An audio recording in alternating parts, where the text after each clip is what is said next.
Assalamualaikum warahmatullahi wabarakatuh. Bismillahirrahmanirrahim. Rabbi shrah li sadri wa yassir li amri wahlul 'uqdatam min lisani. Allahumma shalli wa sallim wa barik ala sayyidina Maulana Muhammadin wa ala alihi wa sahbihi asma'in. Nama ba'du. Yang sangat saya hormati Kiai Haji Raden Azaim, semua mas saya, semua keluarga besar Kiai Asad yang saya hormati, juga pemateri kedua atau Mau'izah Hasanah kedua Kiai Haji Muslih dari Madura, kemudian wonten Kiai Haji Afifuddin, semua yang saya hormati. Niki saya hadir perjalanan terpanjang karena 1 tahun. Jadi saya dari rumah 2020 sampai sini 2021. Jadi ini perjalanan yang ekstra. Ini bentuk permintaan maaf saya karena kemarin saya datang tapi sudah selesai Gus. Hutang katanya. Ternyata Gus Azaim tidak legowo memaafkan, dia itu ngutang katanya, karena saya kemarin datang tapi terlambat terus dibajak disuruh ngajar Ma'had Ali. Tak pikir itu sudah bayar, ternyata masih diutangkan. Nah ini sudah selesai, berarti saya sudah jadi orang baik lah kira-kira gitu sudah. Jadi sudah bayar utang gitu. Saya mau cerita sebentar tentang khol. Dulu 84 guru saya Kiai Haji Maimun Zubair, semua mas saya se-Indonesia rawuh ke sini untuk muktamar, termasuk bapak kandung saya Kiai Haji Nur Salim ikut datang, ikut menyaksikan betapa pondok ini zaman itu masih Kiai As'ad jadi tonggak sejarah penting dalam NU, yaitu kembali ke Khittah 26. Kita tahu NU dulu itu ormas, kemudian era Gus Wahid jadi partai politik, era Gus Dur karena saran beberapa kiai, wafi muqaddimihim ada Kiai As'ad, Kiai Ahmad Siddiq dan beberapa kiai, kembali lagi ke Khittah 26, yaitu menjadi ormas, organisasi masyarakat yang menaungi, yang mengayomi, yang menganjurkan mazhab ahli sunnah wal jamaah. Tadi Gus Azaim cerita betapa pentingnya para pendiri, para muassis yang diibaratkan sebagaimana pohon. Saya masih ingat Dawe Mbah Mun. Saya nanti cerita mas saya sebentar, terus cerita kitab Al-Ataqoh As-Somadiyah dikarang Said Muhammad, fawaidnya maksudnya. Kalau Islam Arab, ini kata Mbah Mun, kalau Islam Arab itu contohnya kayak pohon kurma, jadi kuat, dan wajah tasbihnya itu di daunnya tidak jatuh. Tapi kalau Islam Indonesia kata Mbah Mun itu kayak padi, jadi ya agak doyong-doyong sedikit gitu. Jadi untuk menghadapi angin besar itu pilihannya dua, Anda kekar kayak kurma atau fleksibel kayak padi. Jadi ya doyong-doyong sithik gitu. Ada koruptor sowan, salam templeknya ya diterima gitu. Ada calon bupati cantik ya dijukung, pokoknya agak-agak doyong gitu. Tapi baru kayak doyong itu nggak bisa roboh karena fleksibel. Jadi kazar in akhraja syatahu, jadi ada dua tamsil. Karena memang menghadapi orang fasik, orang dolim ini, kita sebagai ulama itu ya kebingungan. Ini mungkin Ki Afif bisa bahsul masail ini. Karena pertanyaannya gini, saya berkali-kali digojlok sama bapak saya, berteman orang fasik hukumnya gimana? Pasti dijawab haram. Tapi kalau pertanyaannya dibalik, membina orang fasik hukumnya gimana? Baik. Dan bisa membina kalau berteman. Makanya Gus Azaim pernah bikin seni ya, muktamar seni. Anggap saja madhabnya seperti itu gitu. Jadi ya agak doyong-doyong sedikit. Masa ketop berteman orang yang macam-macam, tapi itu fleksibel. Nyatanya tetap soleh sampai sekarang gitu. Itu berarti itu ya gitu kata Bamun itu. Jadi untuk menahan angin yang besar pilihannya hanya dua, Anda kokoh kayak pohon kurma atau fleksibel kayak padi. Nah, Islam Indonesia kata Mbah Mun itu pari wae katanya, padi. Jadi ungkapan-ungkapan para masayah ini penting karena khazanah yang saya baca Saya berkali-kali cerita ini dalam kitab Khilyatul Auliya. Itu Abu Nu'aim al-Asfihani cerita tentang riwayat Sufyan bin Uyainah, ini gurunya Imam Syafi'i. Itu setiap kali Nabi Isa dan Yahya, ini dua nabi yang sekurun, sama-sama masih muda. Nabi Yahya itu senengannya dolan ke orang-orang soleh, menyambangi orang-orang soleh. Tentu itu bagus. Tapi kalau Nabi Isa ini suka menyambangi orang-orang yang fasik, orang-orang yang nggak jelas. Ketika dua beliau ini ketemu, tentu yang perlu jawaban Nabi Isa karena kontroversi, berteman sama orang-orang yang nggak jelas. Kata beliau, innama ana tabibun udawil mardo. Seorang kiai, seorang nabi, orang yang baik itu ibarat dokter. Di mana-mana dokter itu ngobati orang yang apa? Sakit. Kalau Anda dokter dan peneliti satu penyakit, pasti cari daerah yang banyak pandeminya. Masa neliti pandemi di orang-orang yang apa? Sehat. Jadi ini juga perlu dibahsul masailkan, karena tadi dibolak-balik itu. Bina orang berteman orang fasik hukumnya haram, karena wa in kana dasarrin fajannibhu sur'atan. Tapi kalau bina orang fasik hukumnya baik. Bisa bina kalau berteman. Jadi fikih itu juga dibolak-balik. Makanya sholat juga gitu, sholat yang tumak nina yang lama itu ya bagus. Masa jagongan bek pangeran nggak asik, jagongan sama teman aja asik, masa jagongan sama pangeran tidak apa asik. Tapi kalau Ibnu Abbas sholat itu cepet. Ketika ditanya kenapa kalau anda sholat cepet, setan baru tata-tata mau goda sudah selesai gitu. Karena setan itu ya jaga jaim tuh, jaga image. Jadi kalau mau goda orang itu ya surinan dulu, macak-macak dulu. Ternyata mau ke situ sholatnya sudah selesai. Lah kebetulan mazhab saya itu yang kedua itu gitu. Jadi kalau Gus Azaim itu sholat lama sekali. Itu ada mazhab tandingan, yaitu mazhab saya. Itu karena ini sepuh saya, meskipun top beliau tapi sepuh saya. Saya sudah 50, beliau baru 40. Ini berarti baru memulai kiai. Kalau pakai umur nubuah ini baru memulai. Jadi mazhab itu penting. Jadi pembanding itu harus diutarakan, sehingga dalam fikih manapun itu sebuah mazhab itu harus diuji itu lewat pembanding. Dulu itu setiap debat fikih antar ulama itu mesti nggak ada yang menang. Misalnya saya kiai kelihatan miskin itu ya baik, supaya santri-santri yang miskin itu punya teman gitu. Karena rata-rata santri itu miskin, nah, dikancani kiai kan seneng gitu. Tapi problemnya kiai yang miskin itu ya nggak bisa nolong santri karena dia sendiri apa? Miskin.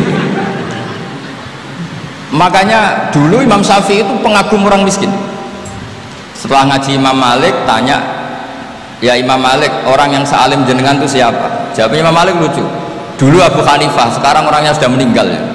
Ilmunya dititipkan atau diwaris oleh Muhammad bin Hasan Asy-Syaibani. Akhirnya Imam Syafi'i dibiayai Imam Malik ke Irak. Imam Syafi'i miskin, bisanya ke sana dibiayai Imam Malik. Itu seperti Abu Ya Said Muhammad masyhur, ini murid beliau. Kalau ada santri boyong kan mesti apa?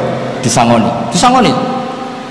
Ketika datang ke Irak, Muhammad bin Hasan Asy-Syaibani itu nata uang, nata emas itu di ruang tamu. Jadi ngitung uang itu di ruang tamu, miliaran. Ini kaget, ini kiai kok kedonyan, kata Imam Syafi'i gitu. Tapi apa kata Muhammad bin Hasan Asy-Syaibani? Anda kagum ini, Anda kaget ini. Kalau kamu menyoal orang soleh kaya, ini tak kasihkan orang-orang fasik, biar dipakai judi, dipakai selingkuh, dipakai maksiat. Jangan-jangan, harta ini harus tetap di orang soleh. Kalau ke orang fasik bahaya. Berarti kiai boleh kaya, boleh. Semenjak itu ada gerakan kiai kudu sugih. Ya ada yang kesampaian, ada yang enggak gitu aja. Tapi karena kalau pakai logika fikih, harta itu fitnah. Oke, seakan-akan harta itu masalah. Tapi kalau ini dikuasai orang dolim, maka masalah besar. Jika orang-orang soleh ini harus juga menguasai harta. Nah, terus lama-lama dikiaskan kekuasaan. Kalau yang kuasain orang fasik, orang tidak sholat, ribet. Akhirnya kiai terus dukung, ya akhirnya ke politik tadi. nak menawa bupatine kena diatur gitu. Diatur kon sholat, orang ngasih proposal, maksudnya diatur keng sholat maksud. Ini cerita-cerita apa logika fikih. Makanya saya sering ngaji kitab-kitab itu, diantara yang saya suka adalah ada dialog besar yang terjadi di antara orang-orang pilihan, termasuk bahkan di antara para nabi dan Tuhan. Jadi unik, Allah sendiri kadang mengajari kecerdasan para nabi itu ya lewat dialog. Masyhur itu, Nabi Ibrahim itu punya ruang khusus untuk sholat dan tidak boleh siapapun masuk situ. Tahu-tahu ada yang sudah di situ. Beliau membuka, kaget. Siapa memberi izin ke kamu yang punya rumah ini? Saya yang punya rumah dan saya tidak memberi izin kamu. Yang memberi izin saya itu yang punya saya, kamu dan rumah ini. Yaitu Allah Ta'ala katanya. Wah, berarti kamu malaikat dong? Ya, saya malaikat Israel. Disuruh nyabut nyawa kamu kan? Ya agak sopan karena nggak pernah mondok di Salafiyah gitu, namanya malaikat Israel. Itu akhirnya Nabi Ibrahim bilang, wah itu keliru, Anda pasti keliru. Hal ra'aita habiban yumitu habibah, hal ra'aita khalilan yumitu khalilah. Saya ini Khalilur Rahman, saya ini kekasih Allah, masa ada kekasih bunuh yang dikasih? Itu Israel akhirnya ngaji, masuk akal juga. Ternyata perintah ini mungkin hoax ya, pokoknya dia terus mikir akhirnya. Iya ya, masa ini kekasih Allah kemudian oleh Allah dibunuh, dimatikan. Terbanglah Israel, matur lagi, ya Allah, kata Ibrahim, hal ra'aita khalilan yumitu khalilah. Masa kekasih bunuh yang dia apa? Kasih. Kayaknya masuk akal Gusti. Mulai ngaji lah kira-kira gitu. Akhirnya oleh Allah dijawab, ya sudah begini, kamu datang ke Ibrahim bilang, hal ra'aita habiban yakrahu ayyalqa habibah. Masa kekasih tidak siap ketemu yang dikasih? Nah, jadi akhirnya Nabi Ibrahim, Israel datang lagi. Logikanya sekarang enggak gitu, begini katanya, diajarin. Hal ra'aita habiban yakrahu ayyalqa habibah. Masa kekasih tidak siap ketemu yang dikasih? Kata Ibrahim, oke, ya, terus mau meninggal.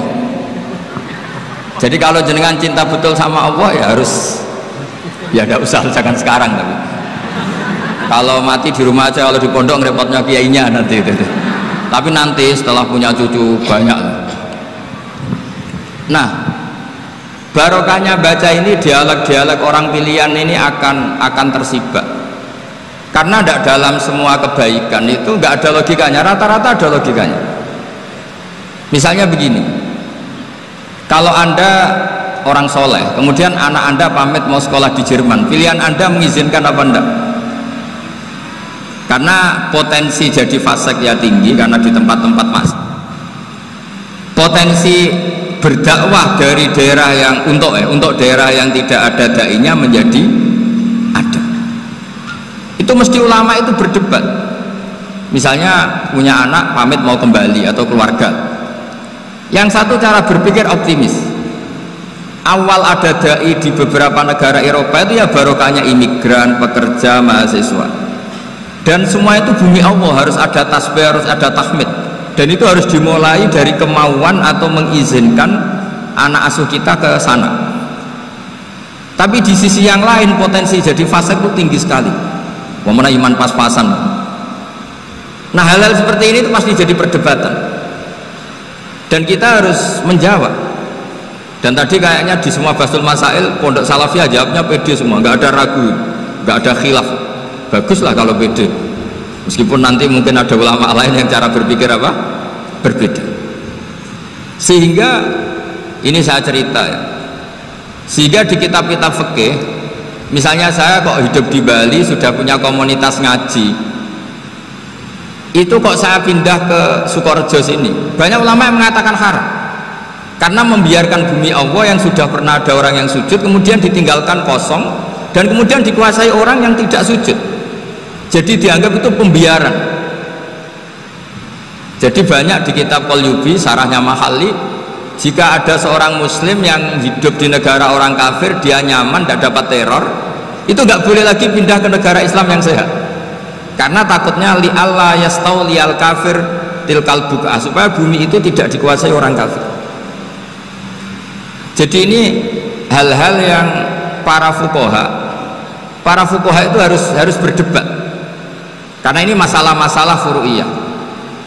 Sehingga mulai dulu ya banyak ulama yang nyun sewu berpolitik, mulai Wali Songo sampai sekarang alhamdulillah yang minat banyak. Mungkin bedanya ikhlas sama tidaknya. Tapi kalau saya pernah dikeluhin utusan dari ya komunitas Islam Indonesia itu dulu itu ceritanya banyak yang dari Kamboja. Kalau dulu orang cerita itu orang Cempa.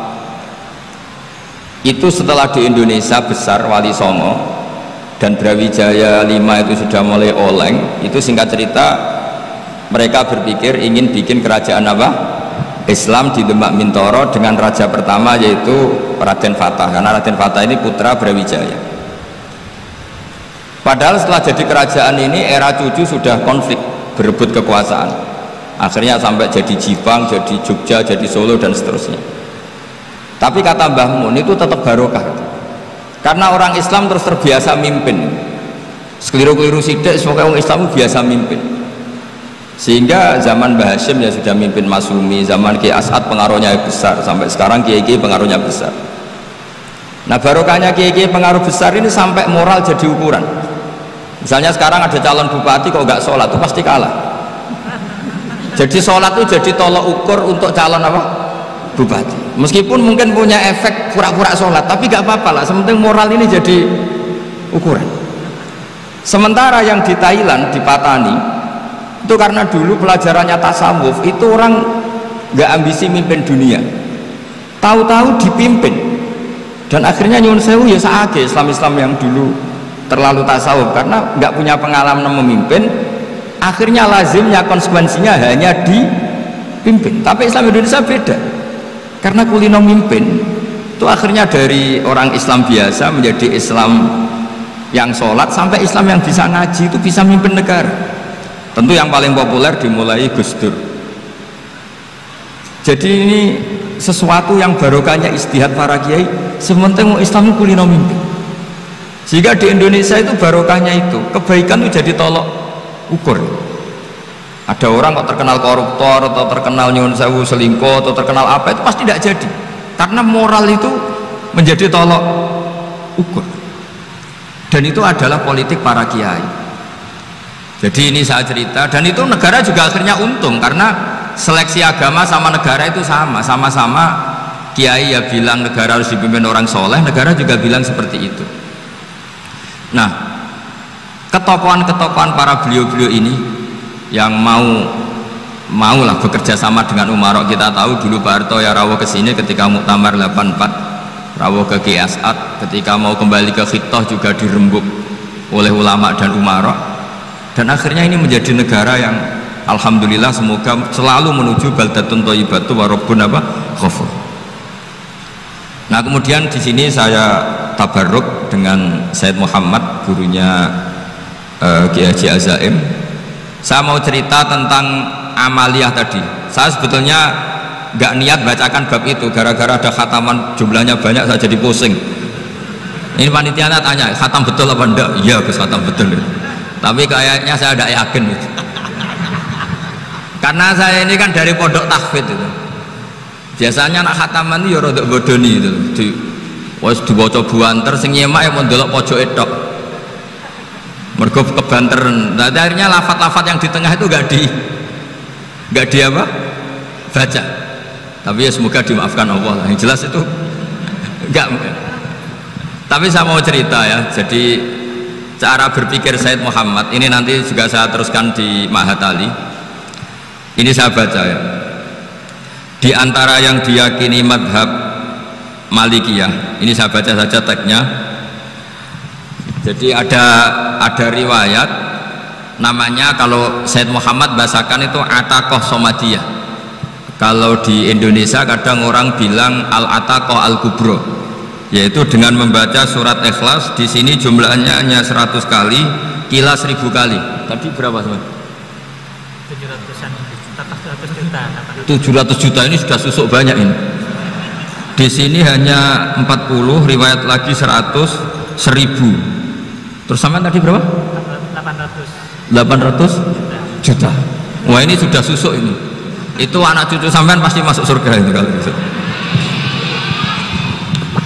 Ini saya baca, ini kitabnya Sayyid Muhammad. Suratul Ikhlasi wal Itqu minan nar. Akhrajat Tabrani fil Kabir an Fairuz ad-Dailami wa Ibnu Uqtin Najasi. Waqad khadaman Nabiyya sallallahu alaihi wasallam. Orang ini jadi khadimnya Nabi. Qala Rasulullah sallallahu alaihi wasallam, "Man qara'a qul huwallahu ahad mi'ata marratin fi shalat ghairiha kataballahu lahu bara'atan minan nar." Ini hanya berapa ini? Mi'ata marrah. Berarti kalau satu orang itu cukup 100 tadi sudah untuk 7 turunan tadi untuk orang berapa? Ya, untuk 7 turunan cukup. Cukup. Untuk 7 turunan. Ya, sudah susuk ini, sudah susuk ini. Aduh, ribet ini. Nah ini tak cari pembenarannya, ini supaya keren. Ini di halaman 188 Abwabul Farad. Warwa Ibrahim bin Muhammad Al-Khiyari fi fawaidihi an Hudzaifah marfu'an. Man qara'a qul huwallahu ahad alfa marratin faqad ishtara nafsahu minallah. Berarti 100, ada riwayat lagi 1000. Nanti tak carikan lagi yang berapa? Jangan banyak-banyak. Nah ini saya baca ya. Wa hadzal adatu huwa al-ma'rufu bi ataqatis somadiyah. Wa qad nassa jama'atun mutaakhiril malikiyah ala istihbabi ataqatis somadiyah wa haddu ala qiraatiha wa istimaliha. Minhum Asy-Syaikh Abdus Salam Al-Asmar sak terus ini. Jadi kullu haula'i istahabbu ataqatas somadiyah ma'atirafi ba'dihim kal misnawi bisyiddati fi hadisiha i'timadan ala anna hadha minal fadha'il allati yutasahalu fiha faman sa'a yasta'milaha roja'a khusula ma fiha fala ba'sa bidzalik ala syarti alla ya'taqida thubuta dzalika anin nabi sallallahu alaihi wasallam hatta la yaqa fil kitsbi alaihi. Jadi intinya itu silahkan Anda bikin jumlah sesuai versi Anda. Yang penting Anda jangan kampanye kalau itu perintah Kanjeng Nabi Muhammad sallallahu alaihi wasallam. Karena kalau kamu atasnamakan Nabi kemudian jumlahnya sampai 800 juta, berarti Nabi mengajarkan masyaqqah pada umatnya. Jadi cukup yang riwayat itu di sini hanya 100 sama 1000. Jadi kalau jumlah tadi untuk 7 apa? Turunan. Jadi kamu harus ditutup dengan doa, ya Allah, semua itu bukan untuk saya tapi untuk 7 turunan. Tolong catat ya Allah ini karena itu. Jadi artinya gini loh ya, orang Indonesia yang sering mempraktekkan ataqosomadiyah itu bukan tanpa dalil. Ternyata dalam mazhab Maliki, saya masih ingat ketika mbah saya kandung, bapaknya bapak, asmane Mbah Nur Syam, itu wasiatnya minta dibacakan 4.000.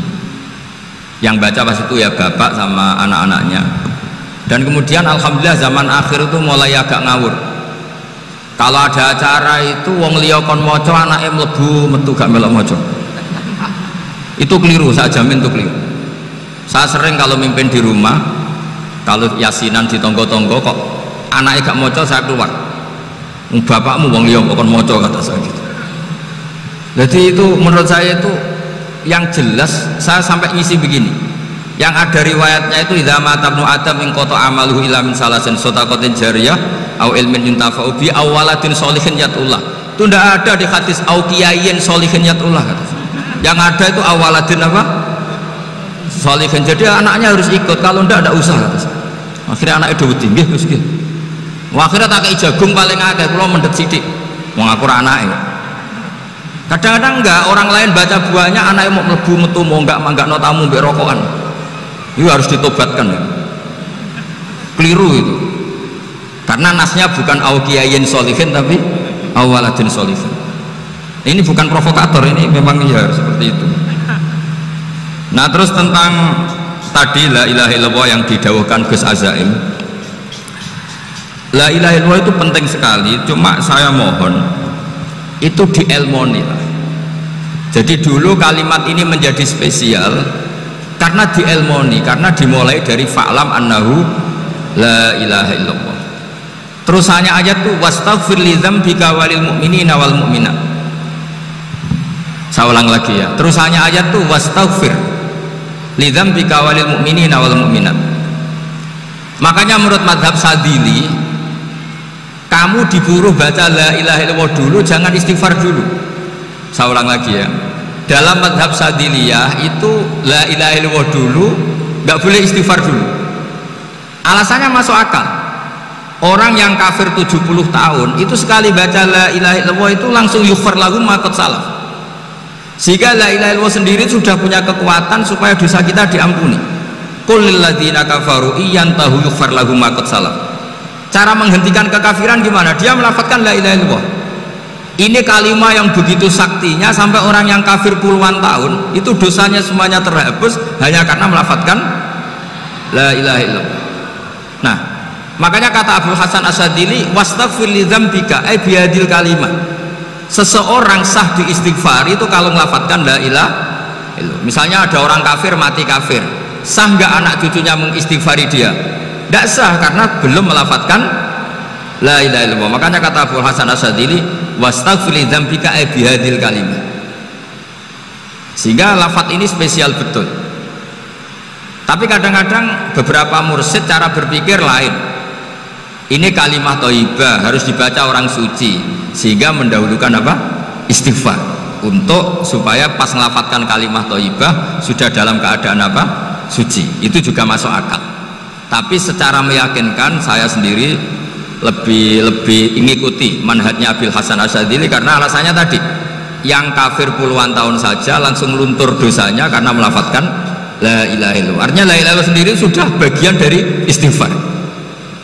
Nah, ya tadi buktinya fa'lam annahu la ilaha illallah terus wastaghfir lidzambika walil mu'minina. Jadi orang sah diistighfari itu setelah dipastikan sah tauhidnya.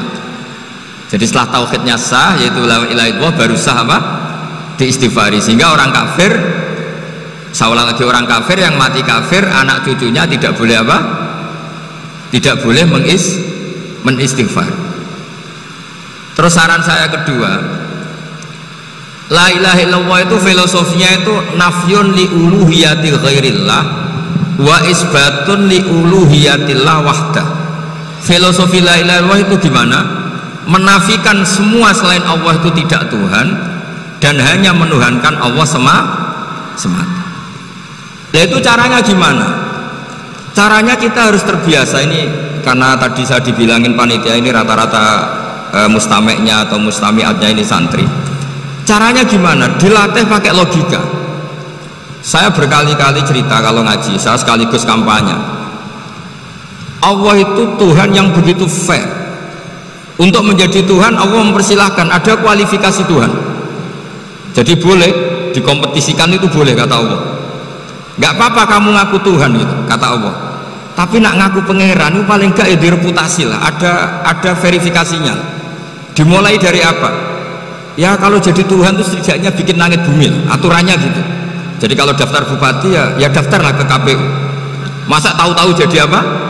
Tuhan kemudian tidak punya prestasi bikin langit bumi. Sehingga Allah itu cara ngedikan itu ya fair. Qul ara'aytum ma tad'una min dunillah aruni madza khalaqu minal ardi am lahum syirkun fis samawati. Coba yang kamu tuhankan selain saya, prestasinya apa?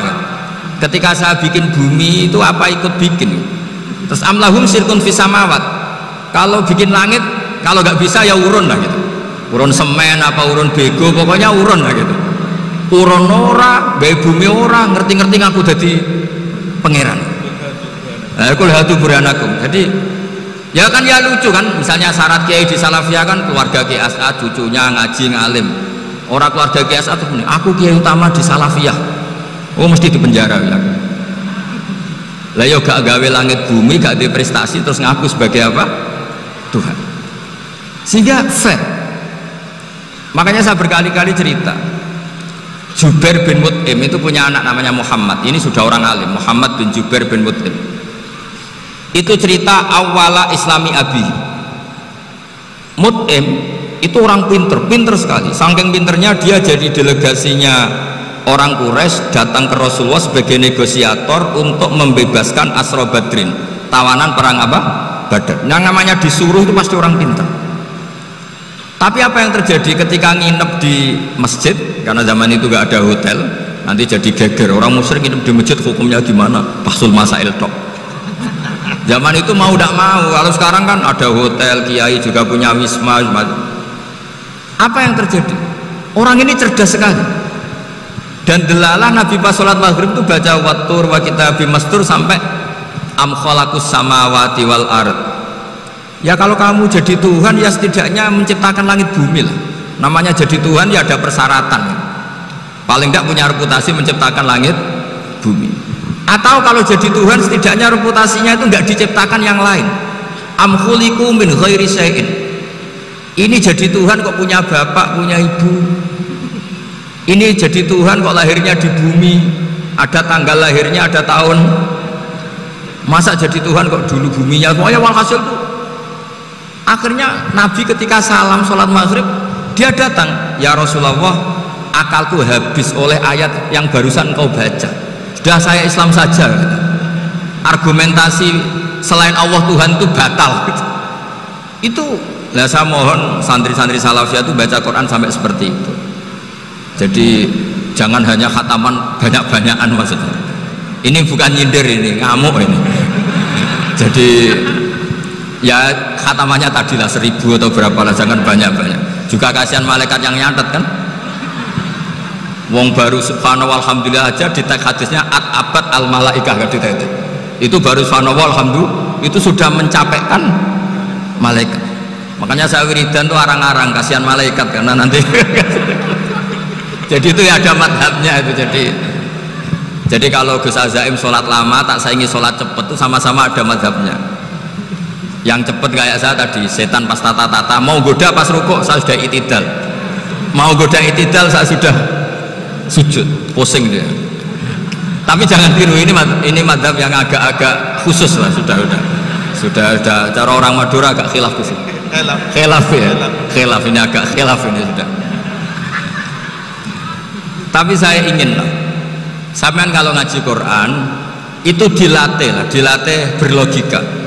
Jadi Allah itu fair, nggak apa-apa kalian ngaku Tuhan tuh nggak apa-apa, tapi tunjukkan prestasi kamu apa. Aruni madza khalaqu minal ardi am lahum syirkun fis sama. Am khalaqus samawati wal ard. Diulang lagi, am khuliqu min ghairi syai'in. Setidaknya kalau jadi Tuhan itu ya nggak butuh yang lain lah. Masa jadi Tuhan kok wujudnya saja butuh orang lain, butuh bumi, eksistensinya butuh makan, butuh minum. Makanya Allah cara meniadakan uluhiyah selainnya itu Allah tuh redaksinya tuh mengena sekali. Yaitu tadi dengan cara-cara seperti itu. Sebagian ayat disebutkan ma asyadtuhum khalqas samawati wal ardi wala khalqa anfusihim. Wong Tuhan kok nggak punya reputasi bikin langit, bikin bumi, bahkan untuk menciptakan dirinya sendiri saja nggak bisa. Ya sudahlah, kamu nggak usah ngaku Tuhan, nggak level kata-kata gitu. Akhirnya terus ditemukan Tuhan yang sejati, yaitu wal awwal wal akhir wal zahiru wal batin. Nah, itu yang mut'im ini tadi termasuk orang yang sangat cerdas sekali. Padahal itu bacanya bukan pas basul masail, enggak. Nabi pas sholat maghrib. Juga bukan pas ceramah, enggak, tapi itu didengarkan. Makanya termasuk ini spesial untuk hormat saya kepada Ki As'ad. Makanya saya ini kalau mentasjik santri-santri ini agak sensitif, tapi sudah saya tidak perlu takut fitnah. Saya termasuk kenapa saya ingin jadi ahli tafsir, tentu yang membentuk itu Mbah Maimun dan bapak saya. Bapak saya itu hafal Quran kayak hafal Fatihah, saking senengnya Quran. Mungkin bisa kamu saingi. Itu adalah orang kafir itu bisa paham Quran. Itu sangat menyinggung saya. Orang kafir itu bisa paham Quran. Ketika Umar Islam itu karena mendengar apa coba? Mendengar apa? Quran. Dan itu masih kafir apa sudah Islam? Masih kafir, karena kalimat-kalimat yang di Quran itu begitu jelas, wal kitabil mubin, sehingga didengarkan orang kafir pun tuh ngefek. Makanya ketika Umar datang ke saudari putrinya, kemudian dengar Toha ma anzalna alikal Quran apa litasqa, itu dia terus iman. Begitu juga Mut'im. Itu ketika dengar Nabi baca surat At-Tur ya langsung iman. Makanya kata Ibnu Jarir At-Tabari, kamu jangan pernah bilang gini, syaratnya paham Quran itu harus alim, harus gini. Lah nanti berarti orang kafir punya alasan di depan Allah, ya Allah, engkau ngandani kami dengan Quran yang nggak bisa difahami kecuali alim dulu. Lah saya alim gimana? Nggak pernah mondok gimana? Saya kafir. Jadi artinya gini, kata Ibnu Jarir At-Tabari, Allah tidak mungkin mengatakan gini, ifhamil Quran bima la fahmalaka, Quran ini harus kamu fahami, sementara orang kafir karena lafadznya Quran khusus gak bisa memahami. Makanya Quran itu dibaca, itu banyak orang kafir yang menjadi muslim karena mendengar apa? Al-Quran, padahal kafir. Nah termasuk tadi Muhammad bin Jubair bin Mut'im ini itu menjadi Islam ya karena mendengar Quran, padahal dia saat itu masih apa? Kafir. Karena tadi logika misalnya nggak paham secara lafadz Arab. Sekarang misalnya nyuwun sewu ada orang ateis, saya pernah didatangi seorang ateis yang nggak percaya Tuhan. Saya mau Islam Pak Ba, asal Anda bisa menjelaskan Tuhan itu siapa. Coba Quran dibaca secara makna, tidak secara lafadz tapi secara makna. Begini misalnya, ada orang ateis datang ke saya, Pak Ba, saya mau Islam, asal Anda bisa menjelaskan Tuhan itu siapa. Terus saya tanya, ini ngajak goblok-goblokan apa pinter-pinteran? Gitu. Terus dia jawab, ngajak pinter-pinteran Pak, saya ini dokter katanya.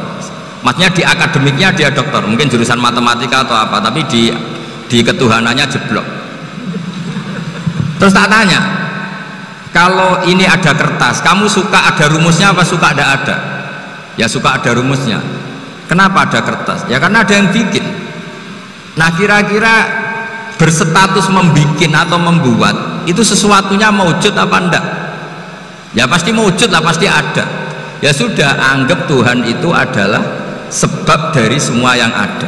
Masa alam yang seperti ini, langit dan bumi ini mewujudat, kemudian kamu katakan khalaqahal adam, bahwa alam raya yang mewujud ini diciptakan oleh ketiadaan. Ya juga, berarti Tuhan itu ya itu yang namanya Tuhan. Lah mulai dulu kiai-kiai ngomong gitu kan saya Islam katanya. Jadi kiai-kiai itu kadang-kadang kalau dakwah pokoknya KBU digawe Tuhan. Beda dengan dakwahnya orang-orang mantek.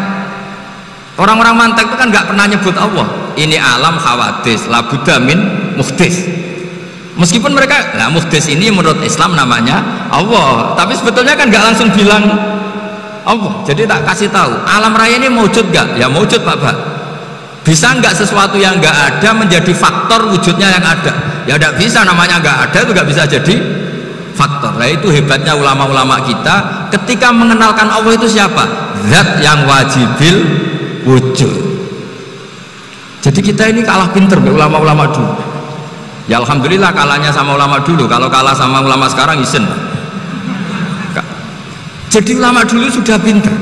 Pasti pertanyaan dasar manusia, hadil maujudat itu man khalaqaha, siapa yang menciptakan? Kalau kamu langsung jawab Allah atau Tuhan, mereka pasti tidak nerima. Ya jawab saja, hadil maujudat mesti khalaqaha maujudun. Nah berhubung maujud ini berstatus pencipta, harus super. Nah super ini oleh ulama disebut wajibul wujud atau musabbibul asbab, yang oleh Islam dinamai Allah. Tapi kita langsung ngomong Allah, ya mesti aja bingungkan kan bagi yang bingung maksudnya. Ya saya mohonlah kalimat-kalimat la ilaha illallah itu diamatilah, diresapi sampai seperti penjelasan saya ini, sehingga punya kualitas ilmu. Karena syaratnya memang fa'lam, harus punya kualitas apa? Ilmu. Ilmu itu apa? Ma'rifatus syai' ala ma huwa alaih. Mengenal sesuatu sesuai detail-detail sifatnya sesuatu itu. Misalnya kalau Allah sudah jadi Tuhan, ya harusnya qabla kulli syai'. Masa Tuhan sama yang dituhani wujudnya dulu yang dituhani? Ditemukanlah sifat awal atau qadim. Makanya benar Gus Azaim tadi, kalau sudah bertauhid harus hafal akidah berapa khamsin. Dimulai apa? Wujud. Kenapa harus dikatakan wujud? Karena alam raya ini kadung maujudat. Hadhil alam maujudun. Masa maujudun khalaqahul adam, masa maujudat khalaqahul adam. Nah itu yang disebut am khuliqu min ghairi syai'in am humul khaliqun. Jadi saya mohon semohon-mohonnya, cobalah tradisi-tradisi lihat baru ayat ini dihidupkan lagi, sehingga kita baca Quran itu sekaligus menjadi orang yang sangat argumentatif, karena Quran adalah qul falillahil hujjatul baligh. Dilatih, jangan bosan, dilatih. Makanya kalau saya baca ayat-ayat seperti itu, cek fair ya Allah, fair betul. Nggak apa-apa saya punya pesaing kata Allah, tapi yang imbang dong. Pas aku gawe langit ya bantulah, atau ada langit tandingan lah kira-kira gitu. Kalau saya bikin bumi, ada bumi. Nah misalnya sekarang orang Cina bikin matahari, materinya dari mana coba? Dari yang sudah ada sekarang kan? Tetap saja agak ikut bikin kan? Tapi kalau Allah bikin langit bumi minal adam minal wujud, kalau mereka paling rekayasa sudah wujud otak-atik. Nah harus sampai seperti itu, sampai kata Gus Azim kul hatu apa? Burhanakum. Jadi ini cara-cara kita untuk menguatkan iman.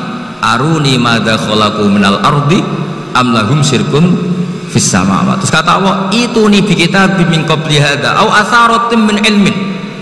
Kalau kamu nggak setuju teori ini, kata Allah, cari kitab suci versi Anda. Aturan jadi Tuhan itu apa sih? Ya tetap saja semua kitab suci akan mengatakan di mana-mana Tuhan itu pencipta langit dan bumi. Jangan yang lahir di bumi jadi Tuhan.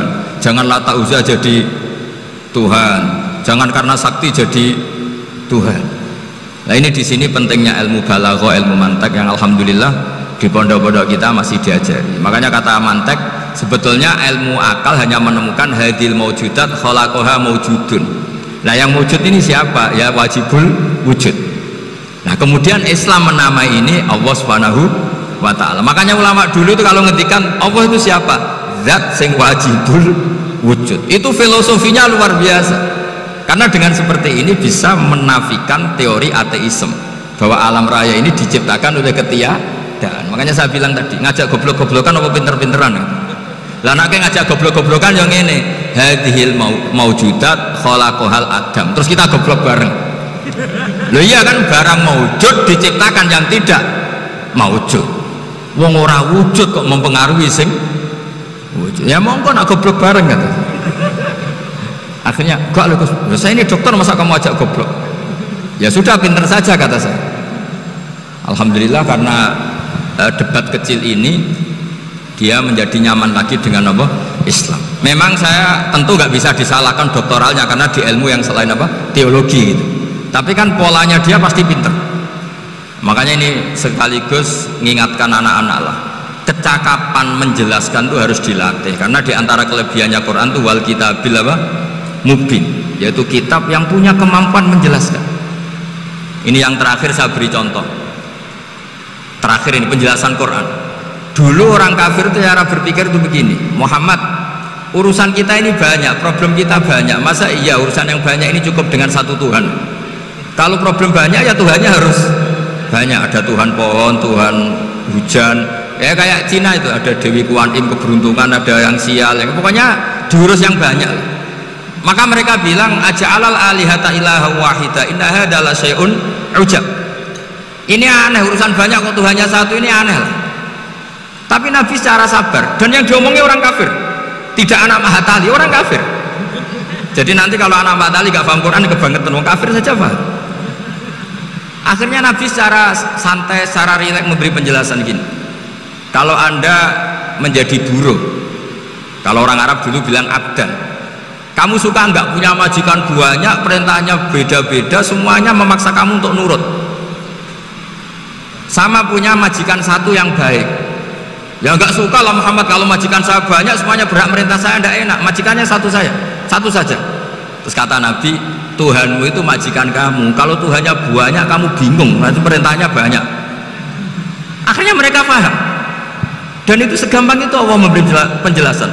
Darabahu masalah rojulan fihi syuraka mutasyakisuna wa rajulan salamal lirajul hal yastawiyani masalah alhamdulillah.